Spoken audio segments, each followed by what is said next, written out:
Hello बालकों। तो आज हम बात करेंगे ब्रेन ओलंपिक्स का सिलेबस, है ना। हमने कहा था कि जैसे ही पेपर रेडी हो जाएगा तब मैं आपको सिलेबस बताऊंगा, क्योंकि होता क्या है, ये प्रश्न डालना है, वो प्रश्न डालना है, इधर डालना है, मतलब अलग अलग तरह के क्वेश्चंस होते हैं। तो इन प्रश्नों का समूह क्या है, क्या सिलेबस है, ये सब पूरा पूरा रेडी कर लिया है। तो जितने भी बच्चे एमएस कोचिंग क्लासेस में ब्रेन ओलंपिक्स में पार्टिसिपेट करेंगे उनके लिए वीडियो बहुत अच्छा है। ये कृपया करके इस वीडियो के सारे सिलेबस को नोट कर लें और इसके हिसाब से तैयारी करें। ये पेपर कुछ इस तरह से रेडी किया गया है कि आपके नॉलेज में भी बहुत इन्हेंसमेंट होगा, मतलब आपको भी बहुत चीज़ें पता चलेंगी। ठीक है, तो हम आपको सिलेबस बता देते हैं, वो खटाखट नोट करो। देखो, सबसे पहले आपको याद करना होगा 10 प्रश्न ऐसे जो जनरल नॉलेज आपके हो, मतलब जीके। जीके बेटा, हमारी प्रतियोगिता का नाम क्या है? ब्रेनो ओलंपिक्स। ठीक है, ब्रेनो ओलंपिक्स। बेटा 2 मिनट रुक जाओ बेटा। ठीक है बेटा, तो ब्रेनो ओलंपिक्स में बात कर रहे थे ना सिलेबस पर। तो बेटा अब हमारे पास ये हमारी प्रतियोगिता का नाम है ब्रेनो ओलंपिक्स। ठीक, जिसमें हम सबसे पहले जीके पढ़ेंगे, वो भी 10 प्रश्न। ठीक है, 10 प्रश्न। उसके बाद दूसरे नंबर पर बेटा हम 10 जो है भारत में प्रथम कोई चीजें हैं जो भी है खेल से रिलेटेड हैं, कोई भी राजनेता है कि प्रधानमंत्री कौन है, राष्ट्रपति कौन है, प्रथम उपराष्ट्रपति कौन है ना। ये सारी बातें आपको क्या कर लेनी है, याद कर लेनी है। प्रथम, हमने वर्ल्ड कप पहली बार कब जीता, कौन से में वर्ल्ड कप पहला जीता, कौन सा हारे, जो हारे नहीं मतलब जितने जीते हैं उससे रिलेटेड हो सकता है आपका ये। ठीक है, 10 भारत के प्रथम चीजें पूछी जाएंगी आपसे। ठीक है, फर्स्ट इन इंडिया। बेटा भारत में प्रथम, भारत में क्या बेटा, प्रथम। वो भी कितने प्रश्न आएंगे बेटा, 10। ठीक है, 5 क्वेश्चन बेटा यूपी से होंगे, यूपी स्पेशल होगा। मतलब क्या होगा, आपको उत्तर प्रदेश से रिलेटेड 5 महत्वपूर्ण बातें याद कर लेनी पड़ेंगी। जैसे उत्तर प्रदेश में कौन सी फसल ज्यादा पैदा होती है, उत्तर प्रदेश में सबसे बड़ी नदी कौन सी है, उत्तर प्रदेश का डालना, उत्तर प्रदेश के महत्वपूर्ण प्रश्न, उन्हीं में से 5 प्रश्न आपको मिलेंगे। ठीक है, उत्तर प्रदेश स्पेशल प्रश्न आपको रेडी करने हैं, उत्तर प्रदेश से रिलेटेड। ओके, ये भारत से रिलेटेड हो गए, ये जीके हो गई आपकी, और ये आपका उत्तर प्रदेश स्पेशल हो गया। ये कितने आएंगे बेटा, 5 क्वेश्चन ये तुम्हारे आएंगे पेपर में।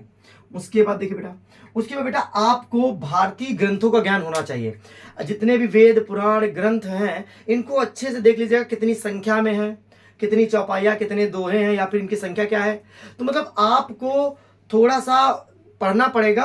तो बेटा वेद ग्रंथ, महाकाव्य, खंड काव्य जो भी है भारत के, 5 प्रश्न इनसे आएंगे आपके, कि वेद भारत में कितने हैं, पुराण कितने हैं भारत में, सारी बातें जो है आपको आपको याद करनी है, उन्हीं में टिक करना है। ऑप्शन तो टिक ही करने के लिए आएगा बेटा। ठीक है, तो बेटा वेद ग्रंथ आपको पता होना चाहिए, वेद ग्रंथ आपको पता होने चाहिए कितने हैं भारत के अंदर। ये 5 प्रश्न इससे मिलेंगे बेटा आपको। ठीक, सिलेबस बड़े अच्छे से रेडी किया है। उसके बेटा अगला प्रश्न क्या हो जाएगा बेटा, आपको दिया जाएगा 5 महापुरुषों के विचार, जिसमें मैं बता दूं स्वामी विवेकानंद जी, डॉक्टर एपीजे अब्दुल कलाम जी, भीमराव अंबेडकर जी, महात्मा गांधी जी, उसके बाद रविन्द्रनाथ टैगोर जी, सर्वपल्ली राधाकृष्णन जी। ये 6-7 जितने नाम लिए, बस इन्हीं के आप विचार अच्छे से पढ़ लीजिएगा। एक आधी और पढ़ लीजिएगा, वो नहीं बताऊंगा, उसमें से दिया है तो बताऊंगा, गड़बड़ हो जाएगा। तो इतना सिलेबस महान पुरुषों के बारे में आपको पढ़ना है। ठीक है, गूगल पे सर्च करना, उनके विचार पढ़ लेना, हम लोगों ने पेपर उसी हिसाब से रेडी किया है। आप पढ़ेंगे तभी कर पाएंगे। तो बेटा 5 पॉइंट क्या होगा बेटा, महापुरुषों के विचार, महापुरुषों के विचार। विचार लिखा होगा, आपको टिक करना होगा किसका है। 5 नंबर बेटा इसके मिलेंगे। 5 नंबर बेटा आपके तार्किक प्रश्न होंगे। कौन सा बेटा, तार्किक। बेटा तार्किक प्रश्न मतलब क्या होता है, रीजनिंग प्रश्न। मतलब आपको कुछ ऐसा तरीके से आंसर करना होगा, मैथमेटिक्स नहीं कह सकता उसको मैं प्रॉपर, बस ये है कि मान लो मैंने लिखा 1 3 5, अगला डिजिट क्या होगा, तुम्हारा दिमाग काम करेगा। यहाँ 2 का डिफरेंस आ रहा है, यहाँ पर भी 2 का डिफरेंस आ रहा है, यानी यहाँ के 7 आएगा, 2 का डिफरेंस आएगा, 2 का डिफरेंस आएगा, यहाँ 7 आ जाएगा। तो कुछ ऐसी संख्या लिखी हुई है और आपको अंदाजा लगाना है कि ये डिजिट फॉलो कौन सा रूल कर रही है। मतलब आपको पैटर्न को फॉलो करके उत्तर देना है। कुछ एबीसीडी वाली रीजनिंग आ जाएगी, कुछ गिनती वाली रीजनिंग आएगी, कुछ ब्लड रिलेशन वाली रीजनिंग आएगी। मतलब जैसे मैंने कहा तुम्हारी बहन के भाई की माता तुम्हारे पिता से कैसा संबंध है, ऐसा कुछ घुमा के प्रश्न आपको दिया जाएगा और आप घूम जाओगे। तो उस तरह के बेटा तार्किक प्रश्न होंगे 5। कितने बेटा, 5। ठीक, कुल मिलाकर कितने प्रश्न होंगे हमारे पास, 20 30 और 40, है ना। 40 प्रश्न हमारे रेडी हो चुके हैं।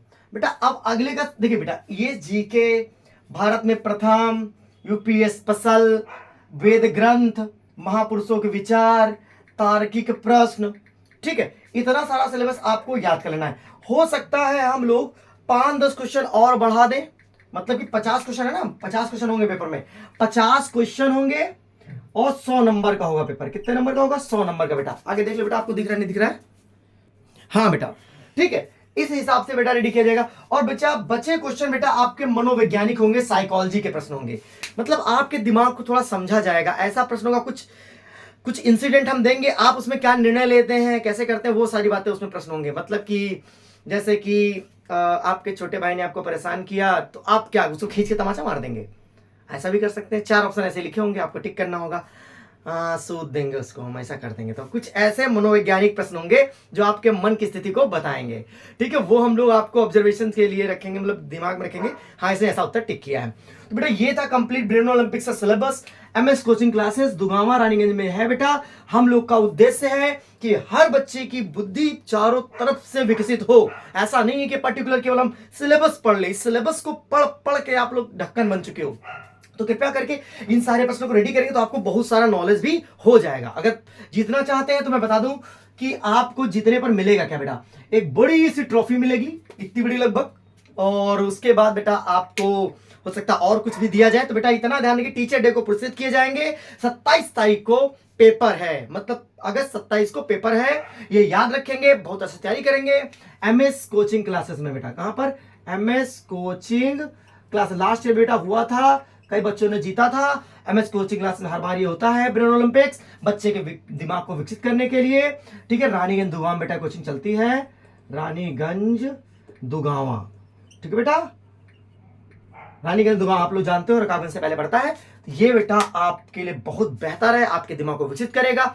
ये सोचिए मत भाई कि हमको कोई फायदा नहीं है, देने से कोई मतलब नहीं है, ये गलत है बेटा। सारी चीजें मैंने आपको क्लासेस में बता दी हैं, बाकी आपको सिलेबस था मैंने यहाँ क्लियर कर दिया है। अगर किसी को कोई डाउट है तो बेटा खट से पूछ ले। 50 क्वेश्चन होंगे, 100 नंबर का होगा, इसमें कोई डाउट आपको होना नहीं चाहिए, ठीक है। मैं टाइमिंग से एक बार डिस्कस कर ले तो कुछ पूछना बता तो नहीं है। वैसे आपको सब कुछ पता है, मतलब उनका कहना है कि सब कुछ सही चल रहा है, इतने ही टॉपिक आपको पेपर में पढ़ने हैं। सो ये था ब्रेन ओलंपिक्स का कंप्लीट सिलेबस। बेटा आपको जीके के 10 प्रश्न याद कर लेने। जीके कैसा आएगा बेटा? सामान्य जीके आएगा, 1-2 क्वेश्चन विश्व लेवल पर होंगे और बाकी सब नॉर्मल लेवल पे, इंडिया लेवल पे होंगे। धीरे धीरे आपको प्रश्न पूछना है। आपको भारत में प्रथम याद रख लेना, और बेटा बहुत कॉमन प्रथम मत याद कर लेना कि भारत के पहले राष्ट्रपति कौन है। इतना सरल नहीं दूंगा, मतलब थोड़ा सा स्टेटस होगा पेपर का, ठीक है। इतना सोचना भारत में प्रथम कौन कौन सी जरूरतें हैं, ठीक है। IAS, IPS, PM, CM, DM, जो भी हो सकता है, इस तरह के प्रश्न आपके हो सकते हैं। आप पूरी तरीके से रेडी रहिए बेटा। और हाँ देखो बेटा, साइकोलॉजी के 10 क्वेश्चन मैंने बताए थे, लेकिन साइकोलॉजी में बेटा 5 ऐसे क्वेश्चन होंगे जिसमें भारतीय वैज्ञानिक भी होंगे। मतलब आपको सिलेबस में भारतीय वैज्ञानिक देना भूल गया मैं।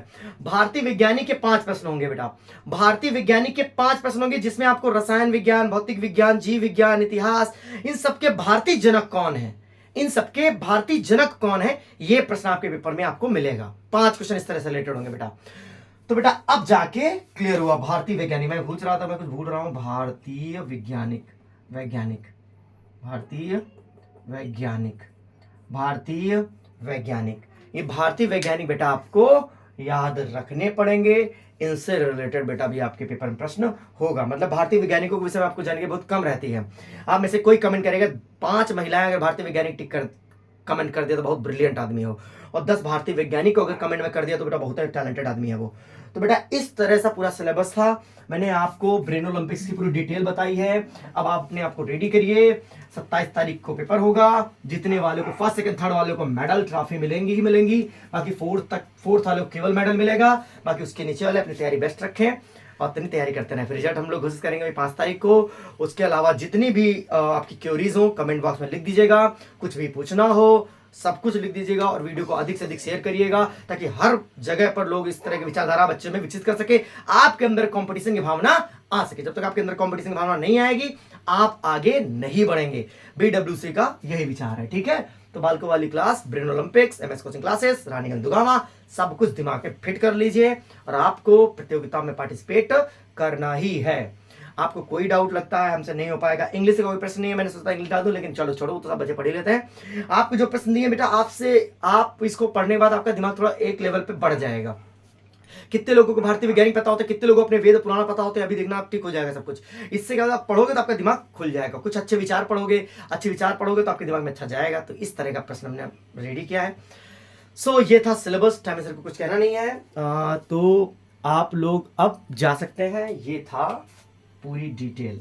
Okay, go on, thank you.